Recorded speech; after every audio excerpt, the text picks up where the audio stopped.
Hola! Bienvenidos al podcast de literatura inglesa clásica! I hope that's right. I don't speak Spanish. No, really, I don't.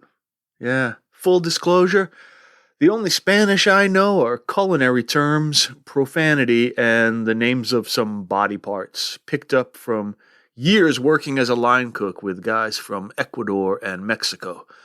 So I used Google Translate to open up the show. You needn't contact me about the appalling accent, I am fully aware.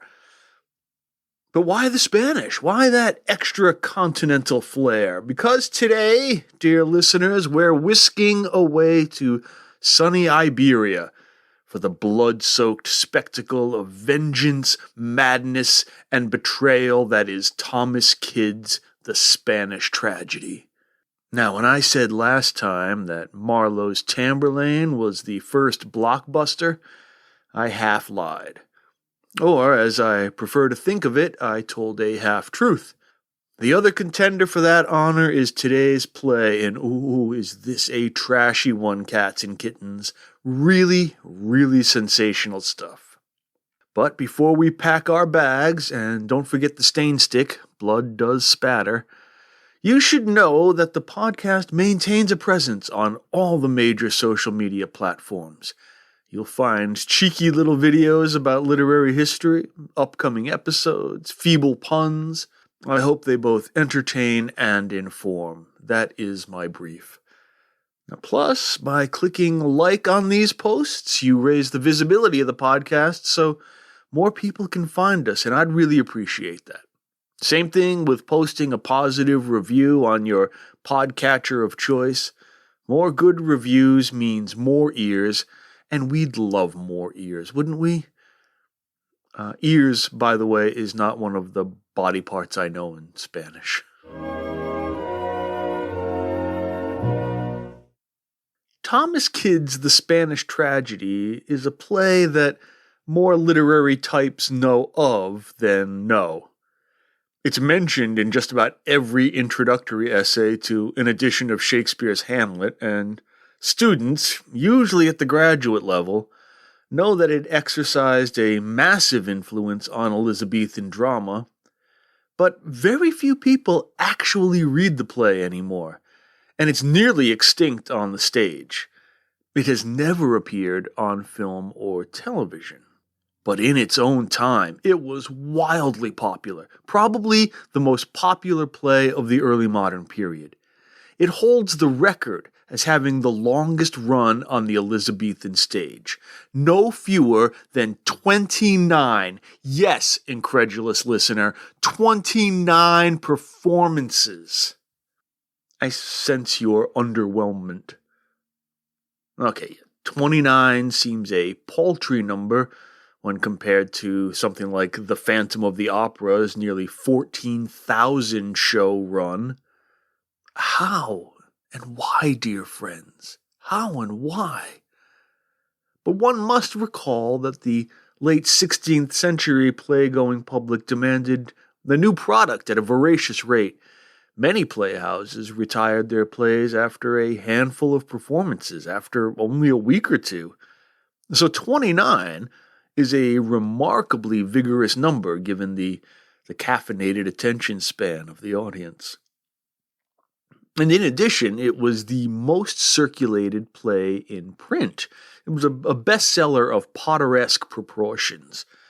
And every major writer of the time, everyone, Shakespeare, Johnson, Dekker, Marston, Heywood, they either rework the play, they make some allusion to it, or they parody it.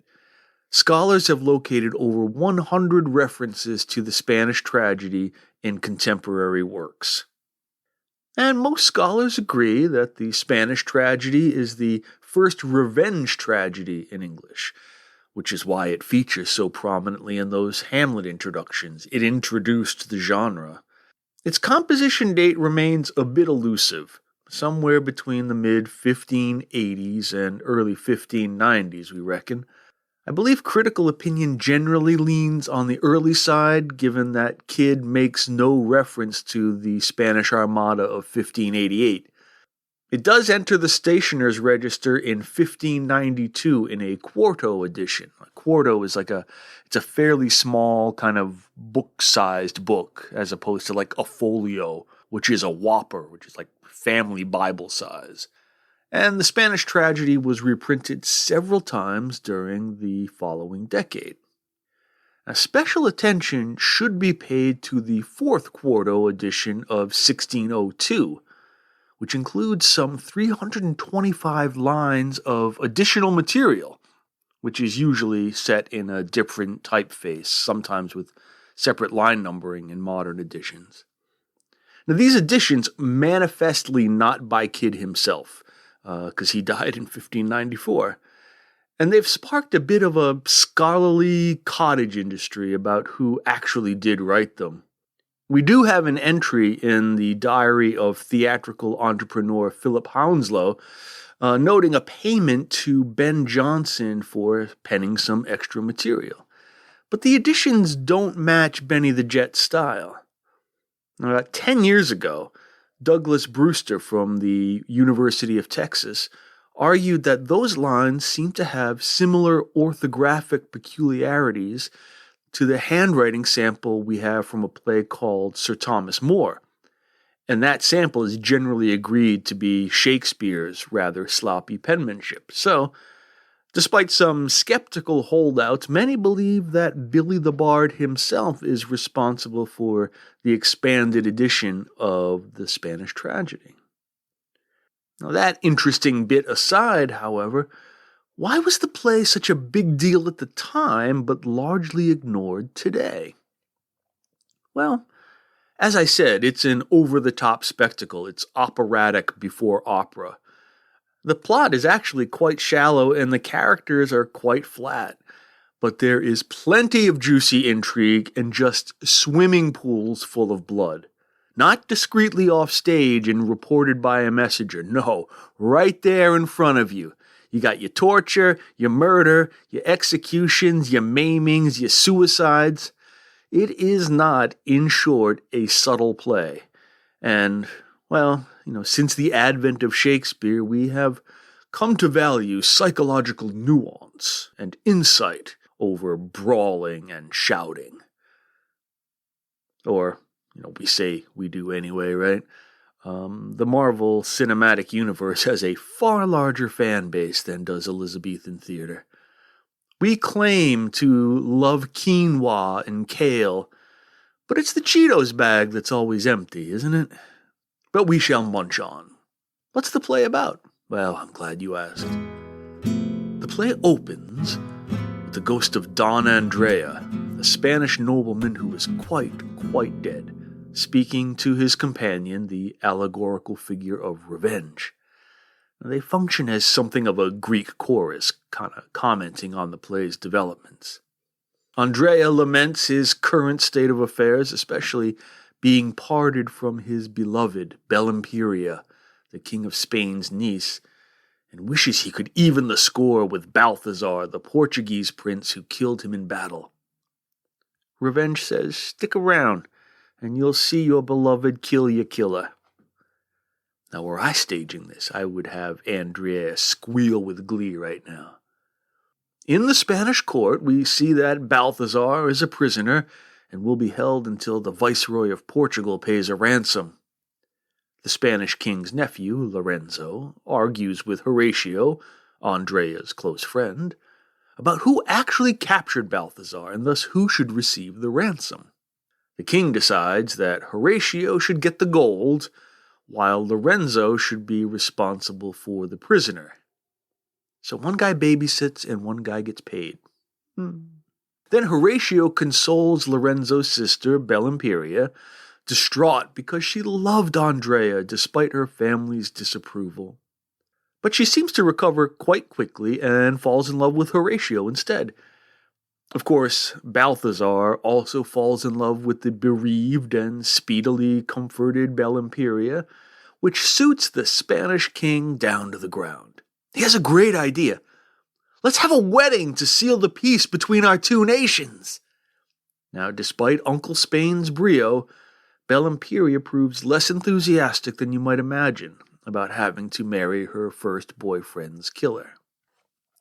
After an exhaustive, comprehensive, and painstakingly thoroughgoing consideration of all possible alternatives, options, recourses, choices, opportunities, eventualities, and prerogatives, Balthazar and Lorenzo decide the onlyest way to ensure Balthazar's marriage to Bellimperia is to kill Horatio, which they promptly do, hanging his battered corpse from the arbor of Horatio's father, Hieronymo's garden. Hieronymo and his wife Isabella discover their son's body, go a little bit mad, and then decide to avenge this crime. Bellimperia, imprisoned, writes a letter to Hieronymo. In her own blood, ladies and gentlemen. In her own blood. This letter identifies Hieronymo's son's killers as Lorenzo and Balthazar. Hieronymo doubts the authenticity of the sticky missive and seeks more proof.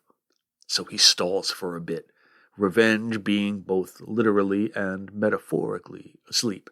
Lorenzo, for his part, is busy betraying his minion Pedringano in an attempt to obscure any evidence, but another letter confirms to Hieronymo that, indeed, Lorenzo and Balthazar are the murderers. In the fullness of time, Balthazar and Bellimperia's wedding plans move ahead, and Hieronymo is assigned to stage a bit of light entertainment.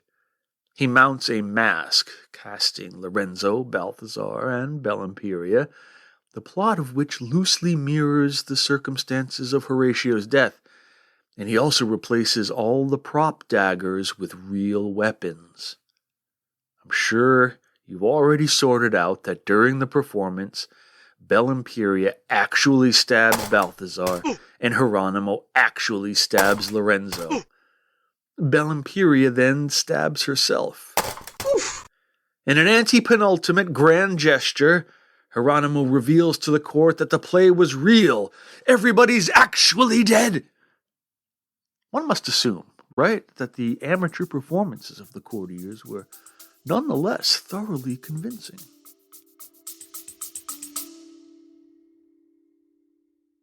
I'm Dan Heath. On the What It's Like to Be podcast, I ask folks about their jobs, like what keeps a TV meteorologist up at night. When I'm at work and there's a tornado coming into town, my husband and my kids have to get into the tornado shelter without me. What keeps a welder driven? I never am satisfied. I always know I can do better.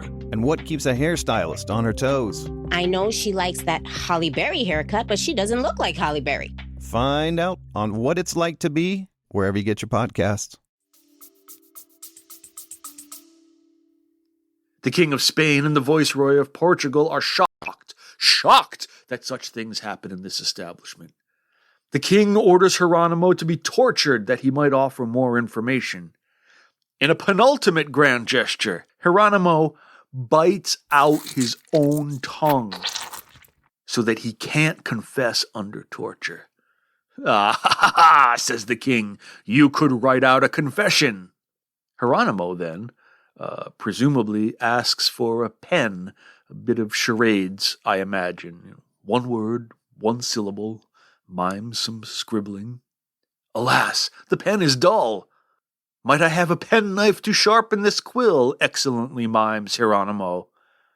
Then, in the ultimate gesture, he stabs the king's brother, the Duke of Castile, and Lorenzo's father, before killing himself with the penknife. I must say, you've got to be seriously committed to sacrificing yourself at the altar of revenge if a penknife is the vehicle. They're very tiny blades. You'd be at it for a while, right? Just stabbing away. In the end, Don Andrea is giddily satisfied as revenge assures him that they will be tormented for all eternity. The end. Oh, sorry. Should have mentioned. Along the way, Isabella stabs herself, too. The actual end.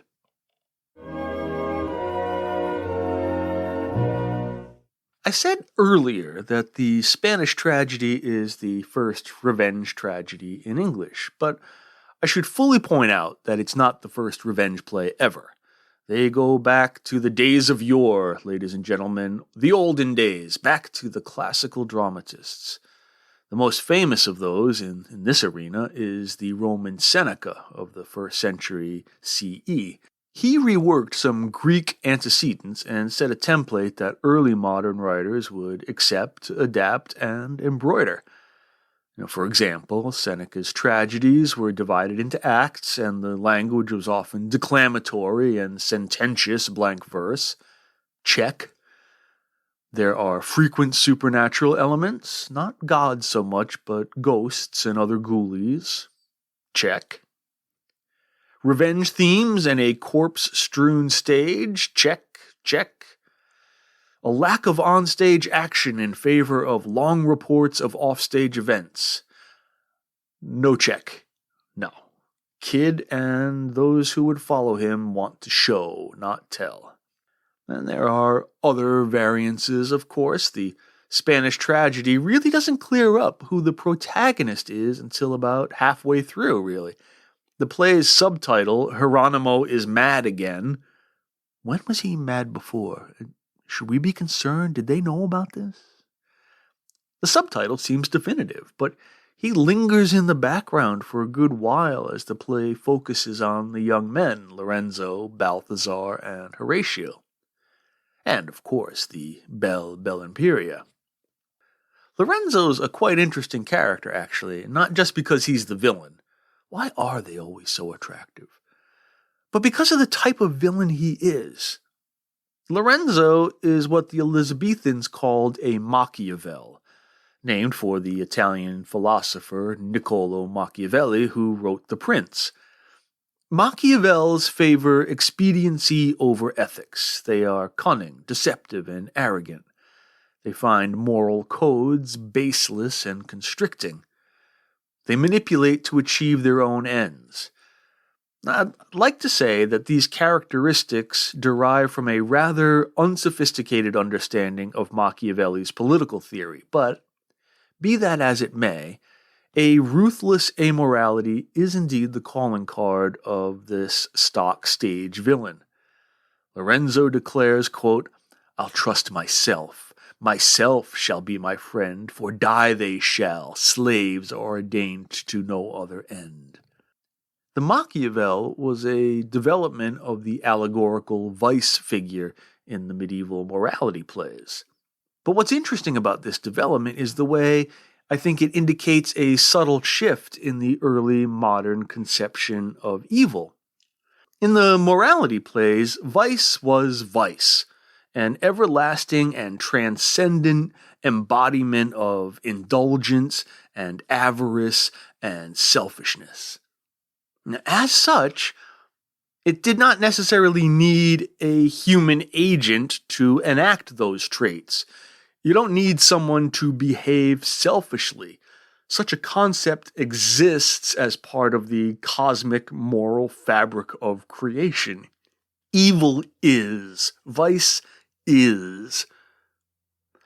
But the Machiavel is a particularly and peculiarly human figure. He's immanent, not transcendent.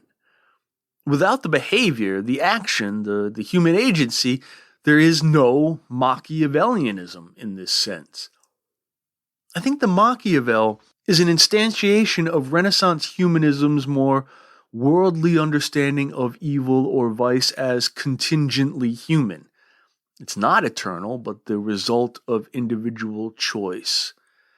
Lorenzo's quote just a minute ago indicates his disbelief in any supernatural order.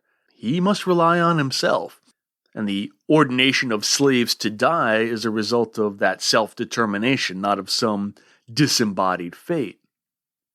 So what is his motivation? Why kill Horatio for a former enemy? Now that, I confess, can be hard to sort.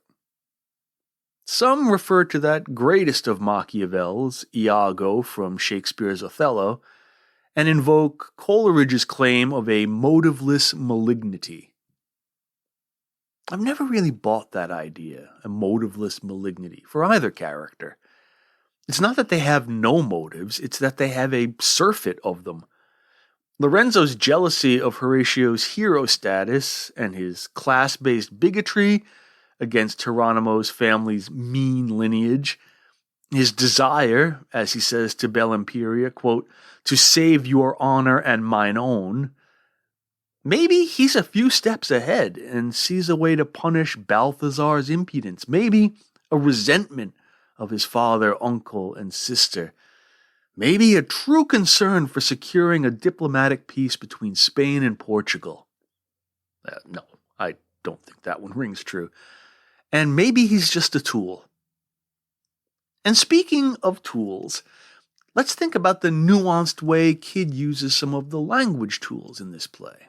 I know, I've stressed that the play has a dearth of subtlety, but there are a couple of rhetorical techniques that Kyd employs that point to some rather keen philosophical observations. Kyd's use of blank verse, for instance, unlike some of the playwrights to follow, is astoundingly regular in this play, and this does contribute to the rather bombastic feel of the text. Other than some passages in which he switches to prose, and that's usually to emphasize a character's madness, right? That is, they can't express themselves in an orderly, metered fashion, right? Or he uses it to indicate a character's lower social status, right? They're just too low class to speak elegantly and eloquently. Other than that, Kyd pretty much keeps to a really regular iambic pentameter. Now, later writers, like our friend Bill, will massage the pentameter line from time to time to create specific effects. But Kyd also sometimes dips into rhyme and will seemingly alter the rhymed and unrhymed lines willy-nilly within a scene. But I think this is neither willy nor nilly. To wit, when Hieronymo discovers Horatio's body in the garden, he cries out, quote, "Alas, it is Horatio, my sweet son. Oh no, but he that whilom was my son. Oh, was it thou that calledst me from my bed? Oh, speak, if any spark of life remain. I am thy father, who hath slain my son." Note that there are two rhetorical devices at work here. First, we have anaphora, or anaphora, I was never really clear, which is the repetition of a word or phrase at the beginning of successive clauses. So 3 lines begin with the exclamation, "Oh." Second, we have a rhyme of sorts. 3 lines conclude with the word son. Technically a rhyme, yeah. We have a repeated consonant and vowel sound combination. But the fact that the word is the same, well, it seems to indicate to me like a kind of stalling, a stasis. We don't move on to different words with the same terminal sound. We get the same word again and again. Hieronymo's shock prevents him from moving on. He becomes static, paralyzed in the moment. He can't decide what to do next. Now later, in a soliloquy in Act 3, he says, "Wise men will take their opportunity, closely and safely fitting things to time. But in extremes advantage hath no time." A rhyming couplet with the same word as the rhyme, time. No time. If we think of time as a period in which a series of actions or events follow each other, it follows that the idea of no time is a state of inaction. Now, this notion gets underscored at the end of Act 3 when we return our attention to the chorus and find that Revenge has fallen asleep. Andrea rages, quote, "Awake, Revenge, for thou art ill-advised to sleep away." Or let's have a look at Hieronymo's speech in Act 3, Scene 2, just before he reads Bellimperia's letter. He says, quote, "O eyes, no eyes, but fountains fraught with tears. O life, no life, but lively form of death. O world, no world but mass of public wrongs, confused and filled with murder and misdeeds. Right? You got the exclamation O repeating. But notice that the first clause in each line is negated by the second clause. Right? Eyes, no eyes. Life, no life. World, no world. Oxford professor Emma Smith points out that all these nouns, right? Objects in the world, person, places, and things, right? All these nouns turn out to be nothing. And so in Act 4, Scene 4, after the play within a play, Hieronymo explains his need to avenge his son. He says, quote, "Here lay my hope, and here my hope hath end. Here lay my heart, and here my heart was slain. Here lay my treasure, here my treasure lost.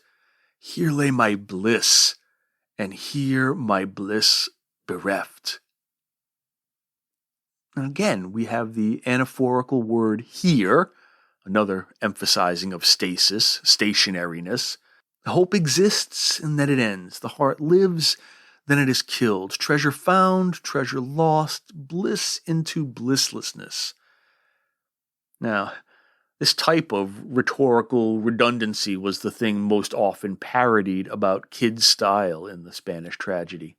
But once we get past the rather self-conscious writerliness, we begin to realize that in some way, language is failing to grasp the reality of experience. Hieronymo hasn't the words to articulate his being the way he is right now. The universe exceeds our ability to define or control or give utterance to anything meaningful. And once we understand this, other lines in the play begin to take on a far more bleak valence. Hieronymo is the king's marshal. He's the man in charge of the kingdom's legal and justice affairs. Yet now, he constantly laments the lack of justice in the world, despite his incessant pleas to God and king. And here's just a sample of some lines. "If you unjustly deal with those that in your justice trust, thus must we toil in other men's extremes, that know not how to remedy our own and do them justice, when unjustly we for all our wrongs can compass no redress. Though on this earth justice will not be found. For here's no justice, gentle boy, begone, for justice is exiled from the earth."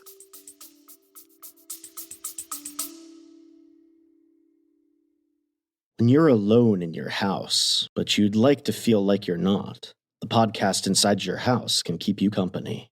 Our show will make sure that you run up the stairs at night when you turn off the lights and check underneath your bed before you sleep. We'll bring you every kind of horror, from the classics like Lovecraft and Poe, to the strange and often silly world of no sleep and creepypastas. We've even got some stories written just for the show that you won't hear anywhere else. So go check out the podcast inside your house. We're on all major platforms, as well as inside your pantry, deep within your crawl space, and sitting at the foot of your bed at night, watching you sleep. Hieronymo becomes undeceived about the moral order of the universe as the delay and failure of justice becomes increasingly apparent. There's a beautifully ambiguous line in Act 3, Scene 12. It's part of the additions, and its elegance does strike me as Shakespearean.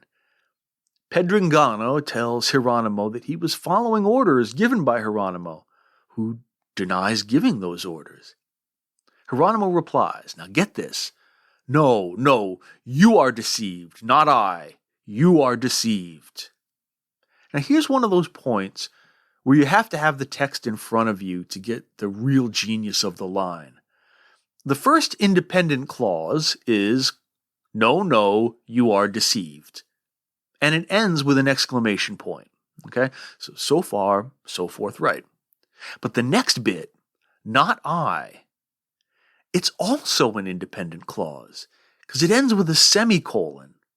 So when heard, one can understand either you are deceived and I am not, or you are deceived because I didn't give the order. Now, both things may be true. Now, follow me on this next bit. Look at the play's obsession with letter writing and authorship. We have Bellampiria's letter written in her own blood. We have the letter delivered by the hangman confirming Bellampiria's accusations. There's the non-existent pardon letter for Pedringano. Is this the futile attempt to control the evanescence of speech? The fact that speech only exists as it is going out of existence?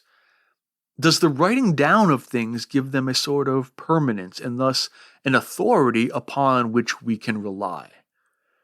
We may think so, but it doesn't seem an immutable principle here. When proposing the play within a play, Hieronymus says that, quote, "It was my chance to author a tragedy." Now, of course, he literally means the masque he will stage. He's going to stage it in 4 languages, by the way. 4 languages, no less. It's a babel of confusion in which each, quote, "must act his part in unknown languages." But he also, in the figurative sense, means that his obsessive revenge will write his own tragic end, or Kid means that Hieronymo's obsessive revenge will write Hieronymo's tragic end. I get the impression that in some way the universe itself is kind of a Machiavel. It offers no real order but its own expediency, and that expediency is inaccessible to us. We don't understand it. We are deceived. Language is our primary means of ordering the world in which we live, and it seems like it's simply insufficient in an amoral cosmos. As Lorenzo says, quote, "Where words prevail not, violence prevails." Indeed, this play brims with vengeful violence because words could not articulate a satisfactory conception of justice and order.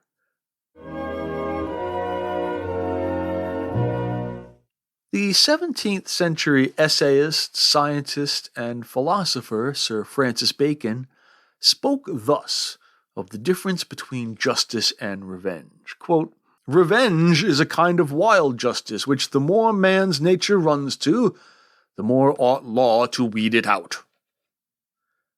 Now, I often ask my students what they think of revenge as an ethic of justice. Many believe in the eye for an eye approach, while others think revenge only perpetuates violence. Now, Bacon seems to be saying something similar here.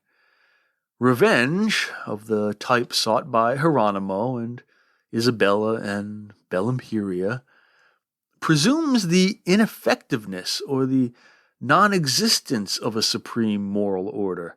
Bellampiria's name means good authority or beautiful command, and she dies, right?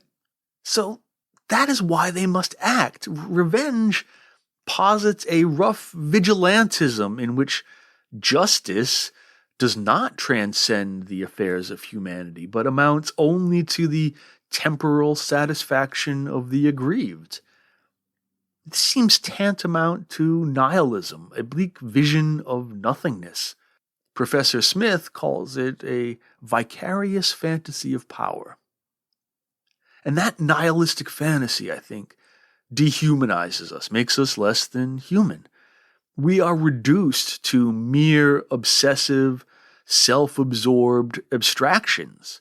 The vengeful become vengeance itself, nothing more. Thought about that way, the Spanish tragedy's chorus, we have the personified revenge, but we also have the ghost of Andrea, whose name comes from the Greek andros, meaning man, humankind. So he too may be an allegorical figure who takes eternal pleasure in the suffering of enemies. So is this Thomas Kyd's moral vision?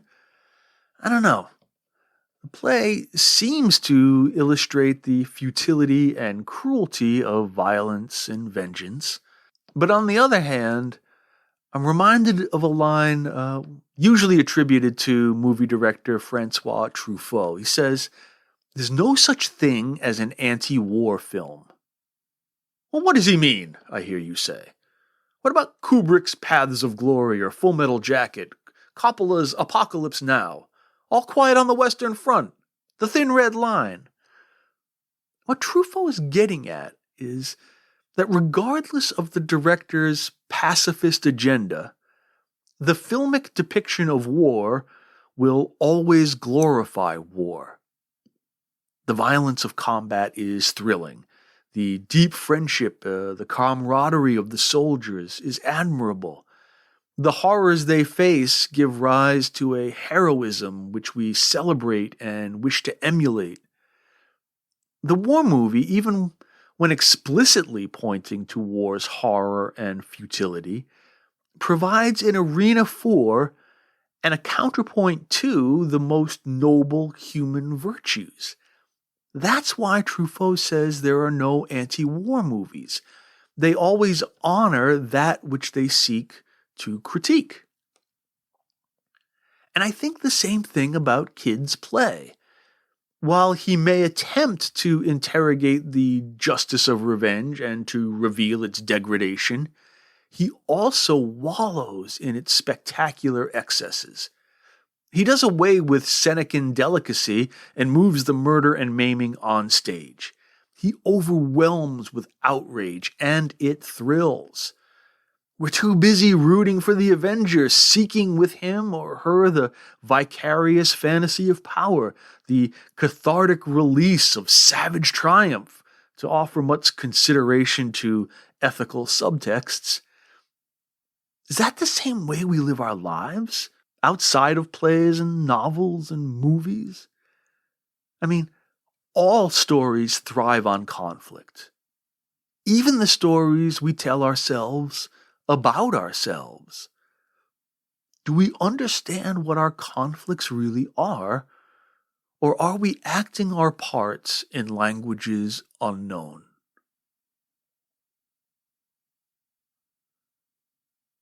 Thanks for listening. If you enjoyed the podcast, please do leave a 5-star review wherever you listen. Follow and like our social media sites. And please donate if you have the means. These shows are not cheap to produce. Yes, they are. I just do it all myself. But I'd appreciate any help just the same. All right, pals for life. I'll talk to you next time.